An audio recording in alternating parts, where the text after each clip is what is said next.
gente parou. A gente tem que caminhar bem. Projetando aqui. Área de trabalho. Consegue visualizar, Matheus? Nossa área de trabalho. Sim, professora. Confirmando aqui com vocês. Deixa eu só retornar aqui, porque eu sei mais ou menos onde eu parei com vocês. Nós estávamos falando de agente oxidante, agente redutor, o que é oxidação, o que é redução. Falamos, mostramos a corrosão, por exemplo, do cobre, o depósito da prata. Foi aqui que nós paramos? Foi isso? Foi, professora, foi nessa parte inicial aí mesmo. Foi, né? Aí nós estávamos falando o que era NOx. Eu já tinha definido com vocês o que era NOx ou não? Sim.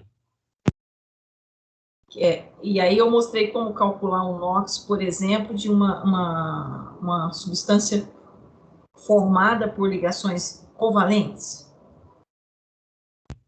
Também. Também mostrei aqui, então, em cima nessa tabela, a gente trabalhou isso aqui.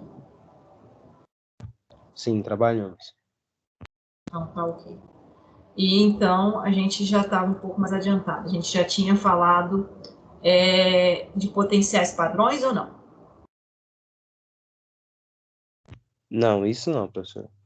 Não, né? Então, a gente parou por aí. Ok, Matheus, obrigada. Então, nós tínhamos definido para vocês a questão do NOx de uma substância, que aqui NOx é uma carga real ou uma carga aparente, né? Que um determinado elemento adquire conforme ele está ligado. Então, isso vai sofrer variações dependendo do quê? Da diferença de eletronegatividade entre os átomos ligantes, como nós tínhamos visto aqui anteriormente, né? O NOx do enxofre pode ser de 4+, né? Até 5+. Do nitrogênio de -3 até 6+ do enxofre, né? Do nitrogênio de 3- até 5+, que depende da forma como ele está ligado, com a diferença de eletronegatividade entre os átomos ligantes. Então, eu tenho que sempre avaliar quem é mais eletronegativo e considerar que aquele par de elétrons está mais próximo, né? E aí, no sentido dele estar recebendo o par de elétrons. Entre aspas, né? Porque é uma ligação covalente. E isso é a carga que o determinado átomo, determinado elemento químico vai adquirir nessa estrutura e ocorre, então, né, essa transferência dentro de uma reação química que alguém vai sofrer oxidação e alguém vai sofrer redução. São duas reações simultâneas, né? Essa transferência. Só vou transferir se tem alguém para receber. Só vou receber se tem alguém para transferir. Né? Quem transfere elétrons, ou seja, quem perde elétrons, né, ele está aumentando o NOx, ele está sofrendo, então, o quê? Oxidação, e ele está provocando alguém a reduzir. Então, ele é um agente, o quê? Redutor. E quem recebe elétrons está diminuindo o NOx, então, ele está sofrendo o quê? Redução, e ele está provocando alguém a sofrer oxidação. Então, ele é um agente oxidante. Tudo bem até aí? Sim, né? Tudo ok. Quando a gente representa isso, a gente representa por semi-reações. Logicamente que eu tenho que fazer a reação global, que é só a junção das duas semi-reações. No caso, no modelo que nós colocamos aqui, nós colocamos o zinco e o cobre. Né? No caso, o zinco saiu da condição sólida, zinco metálico, 0, passou para zinco na condição iônica, zinco 2+. Aumentou o NOx, perdeu elétrons, sofreu oxidação. Tudo bem? O cobre saiu da condição de cobre iônico, recebeu elétrons, passou para a condição de cobre metálico. Então, diminuiu o NOx, sofreu redução, ganhou elétrons. Somando as duas equações, né? O que está antes da seta, reagente, o que está após a seta é produto, né? Somando essas duas coisas, nós vamos ter o quê? O zinco sólido, né? O cobre aquoso, o zinco iônico aquoso e o cobre sólido. Ai, professor, e cadê os dois elétrons? Uai, eu cedi 2 elétrons, tá eles aqui. e eu recebi 2 elétrons. Então, a quantidade de elétrons envolvida tem que se anular. Então, essa é a reação global de uma reação de oxidação-redução. Né? Então, uma coisa importante é o seguinte, como que eu sei, por que o zinco associado ao cobre, o zinco sofreu oxidação e o cobre redução? Como que isso aconteceu? Por que não foi o contrário? Alguém sabe dizer? Por causa da tendência, professora, daquela tabela que a gente tem de quem vai reduzir, quem vai oxidar, conforme o padrão, né, que é o hidrogênio. Exatamente. Então, conforme o potencial padrão, né, de redução que foi... Então, eu acho que eu já tinha falado isso aqui, Matheus, tinha? Professora, eu peço perdão, eu acho que a senhora falou, sim, me desculpe. Porque aí eu já tinha demonstrado o potencial, né, as duas têm reação de oxidação e redução do gás hidrogênio, utilizando que foi confeccionada com um fiozinho de platina, né, um eletrodo de platina, esse fiozinho a gente chama de eletrodo de platina, e foi feito, então, né, colocar aqui o gás hidrogênio. E observou-se, quando eu tinha o gás hidrogênio passando para a forma iônica e a forma, né, iônica passando para o gás hidrogênio. São duas semi-reações, essa de oxidação e essa de redução. Somando as duas, nós tínhamos um potencial tanto de oxidação quanto de redução igual a zero. Então, esse é o nosso padrão, por convenção, o potencial padrão do oxigênio, seja ele de redução, seja ele de oxidação, igual a zero. Né? Então, isso faz com que nós vamos comparar os outros potenciais com o hidrogênio. Então, ele é a nossa referência, é o nosso potencial de referência. E aí eu vou mensurar os outros, né, a partir do hidrogênio. E isso é experimental. Eu faço isso no laboratório. Né? Então, aqui, por exemplo, a gente tem duas reações, duas semi-reações, ou seja, uma reação de oxidação-redução, oxi-redução. Sendo que uma é o zinco e outra é o quê? O hidrogênio. Só que quem está oxidando aqui? O zinco. E o hidrogênio está o quê? Reduzindo. Então, significa aqui para nós que quem tem maior potencial de redução é o hidrogênio ou é o zinco?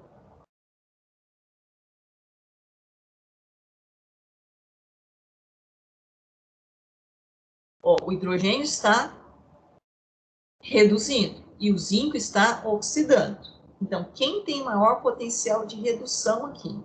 É o O zinco ou é o hidrogênio. hidrogênio? O hidrogênio. O hidrogênio, o potencial de redução dele é zero. Então, significa que o potencial de redução do zinco tem que ser o quê? Menor que zero. Negativo. Negativo. E é o que a gente tem, né? Se a gente pegar aqui, ó, deixa eu só pegar aqui o canetinha, se a gente localizar o zinco aqui, olha lá o potencial de redução do zinco, quanto que é? Menos 0,76. Então, significa, ó, abaixo do hidrogênio, aqui está o hidrogênio. Nossa linha aqui é o hidrogênio, que é o potencial zero. Abaixo do hidrogênio, esses elementos aqui, se colocado com hidrogênio, eles vão ter tendência em que? Oxidar ou reduzir?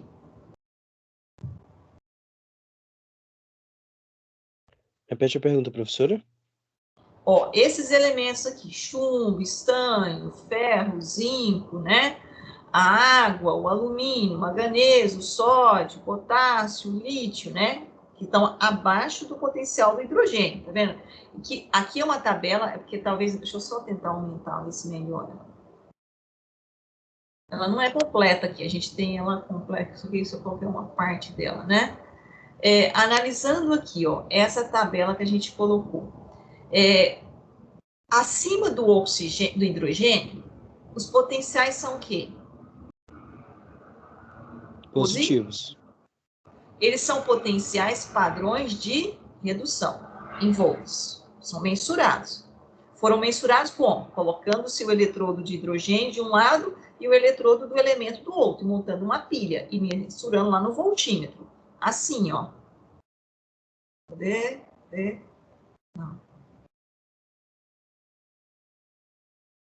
Ué, não trouxe aqui? Não trouxe. Achei que estava aqui. Vai aqui não. Acho que eu engoli esse aqui. Eu vou pegar ali, já eu pego.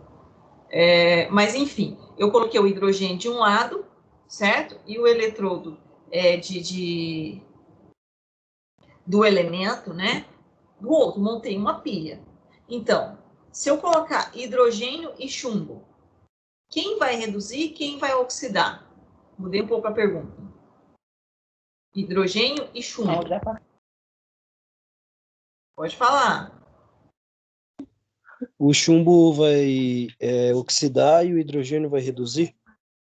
Isso. Se eu colocar hidrogênio e zinco, da mesma forma, o hidrogênio vai sofrer o quê? Redução, e o zinco vai sofrer o quê? Oxidação. Ó, esse potencial que a gente tem aqui do zinco, certo? Esse potencial que nós temos aqui do zinco é zinco 2+, ganhando 2 elétrons e passando para zinco 0. Esse potencial que nós temos aqui, ele é o potencial de oxidação ou de redução? Nessa tabela ele é de redução, mas de oxidação é só trocar o Redução. sinal.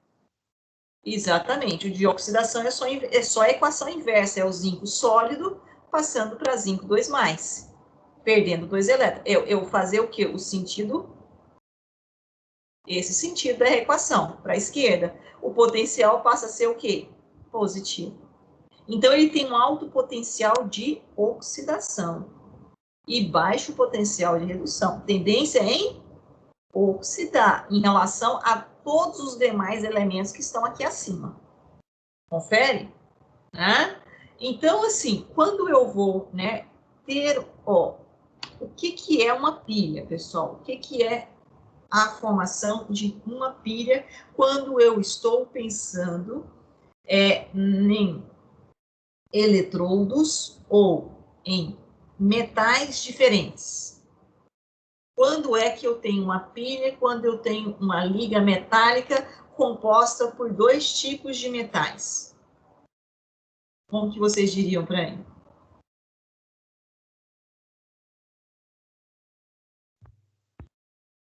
Uma boa pilha é uma pilha efetiva, é isso, professora? A pergunta?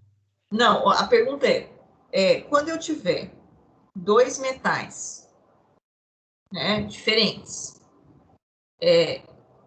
qual é a condição para que eu tenha a formação de uma pilha?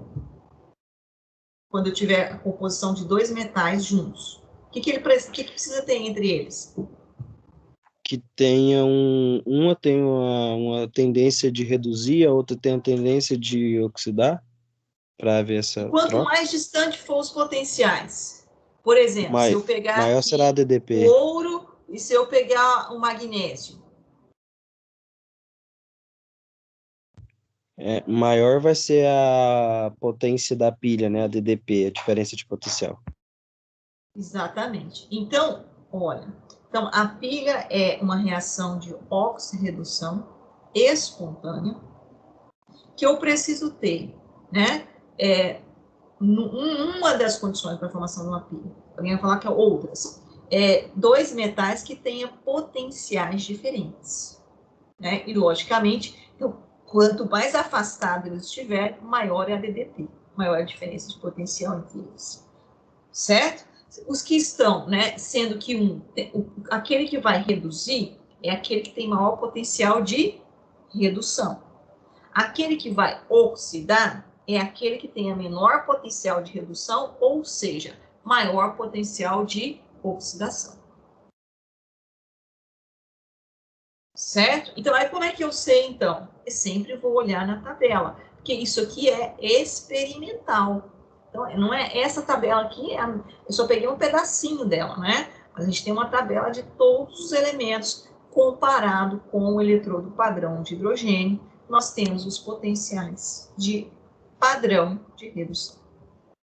Ok? Tudo bem até aqui? Tranquilo? Alguém ficou com dúvida? Que aqui é importante essa compreensão. É o básico que nós precisamos entender para entender os processos de corrosão. Tá claro, pessoal? Ok?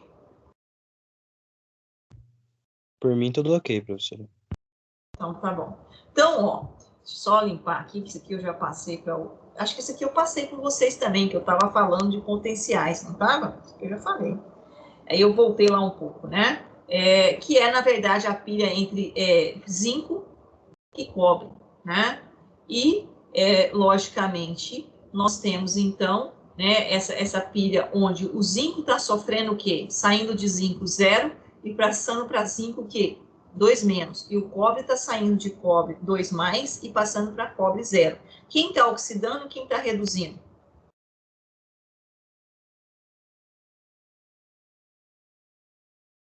Deixa eu apagar. O zinco está reduzindo e o cobre está oxidando? Não. Olha aqui. Vamos lá. Vamos fazer, então. Tá muita bagunçada aqui, né? Olha lá. O zinco está no zinco 0. 0? Essa estrutura, sulfato de zinco. Aí, professora, como é que eu faço para descobrir o NOx dela? Eu preciso fazer toda aquela estrutura lá de Lewis para eu poder descobrir? Não. Quando eu tenho a formação, né, de um sal, sulfato de zinco é um sal. E esse sal, o sulfato veio lá do ácido sulfúrico. E o ácido sulfúrico é o quê? H2SO4. Então, quando ele perdeu 2 hidrogênios, significa que ele ficou com 2 elétrons, né? Que essa estrutura. Então, esses 2 elétrons ficam aqui, ó, 2 menos, né? Porque saiu 2 hidrogênios com um próton H+. Então, por isso que eu tenho que conhecer um pouco mais sobre sais lá, sobre as funções inorgânicas que eu falei para vocês. Então, aqui eu tenho uma carga, o quê? 2 menos. Então, a carga do zinco é o quê? 2 mais, porque o somatório não tem que ser igual a 0 quando a minha substância é neutra. Então, o zinco saiu de zinco 0 para zinco 2+. De zinco 0 para 2+, oxidou ou reduziu? Oxidou, professor. Oxidou, né? E o sulfato de cobre, da mesma forma, o íon sulfato, 2-, né? E o íon cobre, 2+. Somatório igual a 0. Vamos lá no cobre agora, passou para cobre 0. Passou de 2+ para 0. Então, o cobre oxidou ou reduziu? Reduziu. Reduziu, certo? Então, o nosso zinco aumentou o NOx, oxidou, é um agente redutor. Nosso cobre diminuiu o NOx, reduziu, é um agente oxidante. Quem tem maior potencial de redução é o cobre ou é o zinco? O cobre. O cobre. Vamos conferir? Vamos lá. Cadê o cobre? Olha aqui o cobre. Qual é o potencial de redução do cobre? Mais 0,34 volts. Qual é o potencial de redução do zinco? Menos 0,76. Então tá certo. O cobre reduz e o zinco oxida. Certo? Então a reação está correta. Essa é a reação de oxidação-redução. Então, nessa condição aqui, né, eu tenho, então, aqui mostrando os ramais, né, que eu acabei de fazer lá, que é o zinco passando para a forma iônica e o cobre passando para a forma sólida. Né? Então, se eu perguntasse para você, se eu tenho, então, esse zinco, né, que era a placa de zinco, mergulhada numa solução de sulfato de cobre, o cobre vai depositar na placa e o zinco vai o quê? Sair para a solução. Quem está sofrendo corrosão? É o zinco ou é o cobre? O cobre? O zinco. O cobre está saindo da forma iônica e indo para cobre sólido. Então, quem está sofrendo corrosão é o zinco, porque ele está sofrendo oxidação. Então, quem corrói é quem oxida ou quem reduz? Quem oxida. Quem oxida é que sofre oxidação, é que sofre corrosão. Quem reduz sofre um aumento de massa. Certo? É aquilo que nós vimos lá anteriormente, que eu mostrei para vocês na aula anterior. Que nós mostramos aqui, ó, do cobre e da solução contendo íons prata, não foi isso? Quem que corroeu? Aqui. O cobre, né, nesse caso. O cobre. Então, o cobre sofreu oxidação, ele sofreu corrosão. E a prata sofreu o quê? Redução. Sofreu o quê? Um depósito de massa aqui. Então, vamos lá. De novo, a corrosão está associada a quem está sofrendo o quê? Oxidação. Oxidação. Se eu oxido, eu saio da minha forma, né, forma zero ou forma iônica mais estável e estou indo para uma outra, né, em solução. Estou indo para uma forma iônica, né, que está quebrando a estrutura, certo? Então, olha lá que nós tínhamos visto, ó. Lembra disso? Nós falamos na semana passada, né? Então, o cobre sofreu corrosão e a prata sofreu redução, né? Então, vamos lá, vamos continuar aqui nosso raciocínio. E isso, então, é a formação de uma pilha. Uma pilha é um processo espontâneo, onde a quantidade de elétrons que é cedida, ela é recebida, né? O número de elétrons cedidos é igual ao número de elétrons recebidos, né? Na natureza, nasce cria, nasce perde, tudo se transforma. Então, isso é uma pilha eletroquímica, é uma célula galvânica, é uma célula eletroquímica, é uma célula voltaica, ou seja, é uma reação de conversão da energia química em energia elétrica. É um processo, mais importante, é um processo que espontâneo. A reação de oxidação-redução, ela é espontânea. O que eu preciso para que tenha a formação de uma pilha? Eu preciso dessa condição aqui para ter a formação de uma pilha. Qual é? Eu preciso de ter, né, um eletrodo, dois eletrodos compostos por metais de potenciais diferentes, nesse caso, onde um vai o quê? Perder elétrons e o outro vai receber. E eles têm que ter contato, então tem que ter um meio de contato. Sabe como chama esse meio de contato? Esse meio de contato chama-se uma solução eletrolítica. Então, os dois precisam estar em contato, né? Soluções em contato, solução eletrolítica. Aqui no caso, colocado uma parede porosa, no caso da pilha de Dehmel, né? Mas é só essa parede porosa, professor, que facilita essa transferência de elétrons? Não. Não é só essa parede porosa que facilita essa transferência de elétrons. Qualquer condição para que eu tenha fluxo de elétrons, eu tenho o que nós chamamos de solução eletrolítica. Então, vou fazer uma pergunta. Se eu tiver dois metais no subsolo, numa certa proximidade, né? Próximo, pensar nisso. Vocês acham que é possível formar uma pilha?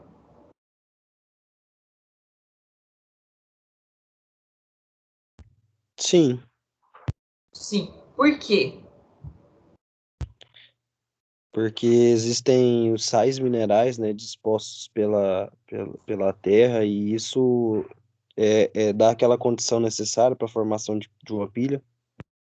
Exatamente. Ali eu tenho uma solução eletrolítica no solo. Então, ó, na atmosfera eu tenho uma solução eletrolítica, no solo eu tenho uma solução eletrolítica.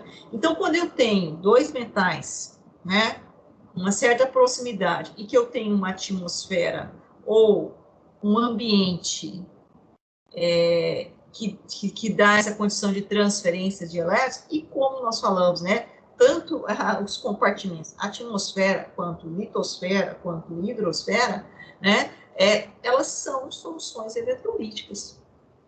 Então, é difícil controlar a formação de uma pilha, já que é um processo espontâneo. Dificílimo. Né? Então, por exemplo, vocês que são da área de engenharia mecânica, vocês vão propor lá, né, estão bolando lá um novo modelo automobilístico, enfim, um motor, pá. E lógico que nesse motor vai metais, ligas metálicas. Você tem que pensar nesses metais que você, ou nesses elementos químicos que você vai fazer a constituição dessa estrutura desse motor. Por quê?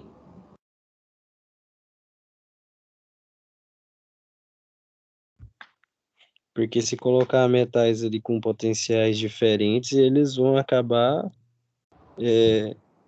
se oxidar, um vai corroer o outro, né? E vice-versa. Exatamente, eu vou ter a formação de uma pilha, aquele que tem menor potencial de redução, ou seja, maior potencial de oxidação, vai oxidar, vai corroer. E aquele outro que tem maior potencial de redução, vai reduzir, vai ocorrer um depósito de massa nele. Então, ali eu tenho um processo de degradação. Então, inclusive, quando a montadora lá, né, o engenheiro mecânico calcula tudo isso, ele tem que pensar nesses mínimos detalhes. Igual aí nós já vamos falar, não é só isso que forma pilha, não. Essa é uma das características, certo? Então, ele tem que ter essa tabela de potenciais, sempre olhando lá para os elementos que ele está propondo para construir aquela estrutura inovadora.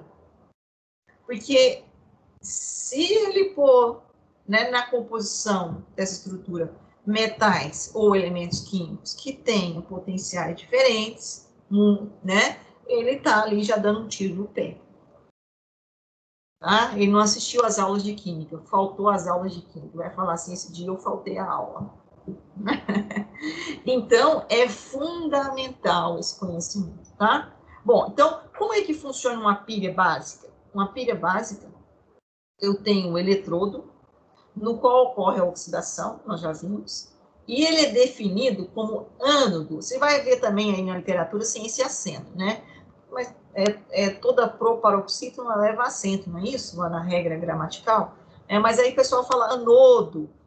Aí fica duvidou, mas eu uso essa nomenclatura, ânodo. Mas você vai ver diferente também escrito. Mas, enfim, é aqui que ocorre a corrosão. Sendo esse o polo que? Negativo da pilha. Por que ele é negativo, gente? Não é de lá que está saindo os elétrons? Certo? Certo. Pois, né? Bombeia os elétrons para o circuito externo, a outra barra, que vai ser, no caso, o quê? Né? Ela vai o quê? Diminuir a massa. Não está ocorrendo a oxidação? Não vai diminuir massa. Isto significa, né, que ela sofreu o quê? Corrosão. Então, o polo da pilha onde sofre oxidação é o polo negativo, onde está saindo os elétrons, e é onde está ocorrendo o quê? A corrosão. E ele é chamado de quê? Ânodo. Né? E, logicamente, o outro que está sofrendo, deixa eu só aumentar aqui, a redução, ele é definido como cátodo, é onde está chegando os elétrons. Se está chegando elétrons, ele tem que ser uma carga contrária. Qual que é a carga que atrai elétrons? É o polo quê? Positivo. Pois absorve elétrons, né, do circuito externo. E se ele está absorvendo elétrons, é logicamente que ele está o quê? Aumentando a massa. Está chegando, né, e está aumentando a massa naquele ponto. Então, o ânodo está ocorrendo corrosão e o cátodo está ocorrendo o quê? Redução. O ânodo é negativo e o cátodo é positivo. Estou catando os elétrons estão chegando lá. Certo? É a reação aqui de redução. Pessoal, até aqui, há alguma dúvida? Podemos continuar? Por mim, sim, professora. Ok, então, ó, o exemplo é esse, né? Eu tenho o ânodo, eu tenho o cátodo. O ânodo, né, é onde está ocorrendo o quê? Que é corrosão, e o cátodo é onde está ocorrendo o quê? A redução. No caso, o cobre aumenta de massa e o zinco diminui de massa, e eu tenho fluxo de elétrons no sentido do ânodo para o cátodo. Isso é uma pilha, uma reação de transferência de elétrons, de oxidação e redução espontânea. É um processo natural e espontâneo. O que eu preciso para que aconteça essa pilha de eletrodos de metais diferentes? Diferença de potencial entre os eletrodos e uma condição para que eu tenha fluxo de elétrons. Qual é a condição para que eu tenha fluxo de elétrons? Uma solução eletrolítica, ou seja, uma condição para que os elétrons caminhem. Se eu tenho essa condição, eu formei a pilha. Ah, certo? Sim? Certo. Bom, então, essa condição, isso aqui eu já falei, né? O equilíbrio, papapá, esse é um diagrama representado numa pilha. Então, eu tenho um ânodo, eu tenho um cátodo, né? E eu tenho aqui a minha condição para que tenha a formação da pilha, né? E o equilíbrio das cargas que eu falo de ponte salina. Bom, isso é o que vocês estudaram lá no ensino médio, a gente só recordou aqui. Agora vamos lá. Essa é a tabela de potenciais que eu coloquei aqui, que é um pouco mais ampla do que aquela, né? Só que eu consegui colocar só uma parte dela aqui. Aqui está o hidrogênio, né? E aí ela desce aí. Mas se vocês pegarem, eu já vou abrir o livro aqui, vocês vão ver que ela é bem ampla, né? Naquele livro que está lá na plataforma Moodle para vocês. Esse aqui eu tinha colocado para outra turma, mas eu vou puxar aqui, vou usar para vocês. Assim. Não importa, né? Bom, então, o que vocês definiriam? O que é corrosão? Enquanto vocês estão pensando, eu só vou buscar o artigo aqui. O que é corrosão?